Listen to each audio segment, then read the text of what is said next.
2 for year 13 physics. This is actually a recap of everything in electromagnetism from year 12 that you need to know as a basis for year 13 physics. So I'll start off with force on moving charges in a magnetic field.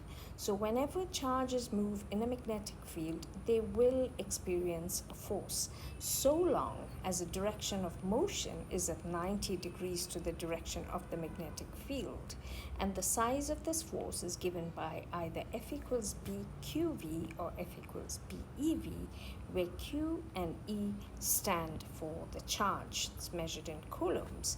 So this is just a picture of what happens. So if you can use if you have a positive charge using your right hand rule, you will get it going upwards, and if it's an electron, the electron will move in the opposite direction to a positive charge, so that's going to go in a curve this way.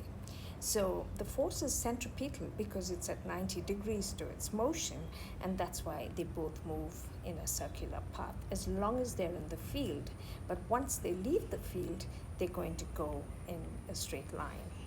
Now, if instead of charges in the magnetic field, these charges are actually contained in a wire, so you have a current, and if there's a current carrying wire that's placed in a magnetic field, then the moving charges will experience a force, but this will cause the wire itself to move.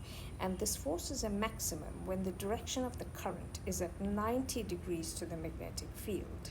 And if the wire that's carrying current is parallel to the magnetic field, the force will be 0. And the size of this force is given by F equals BIL, and we are talking about the motor effect over here. And I teach students to use the right hand slap rule. You go with whatever your teacher has taught you, that will be correct, but according to my thing. So here is a wire that's carrying current in this direction. The magnetic field is into the page. So when you use your right hand slap rule, you point your fingers into the page because that's the direction of the magnetic field. You align your thumb at going upwards, and the palm of your hand is going to be facing this way, and that's the direction of the force and hence the movement. Now, the electromagnetic induction. Now, this is what year 13 electromagnetism is all about, and this is the generator effect. So, electromagnetic induction involves changing kinetic energy into electrical energy. How do we do that?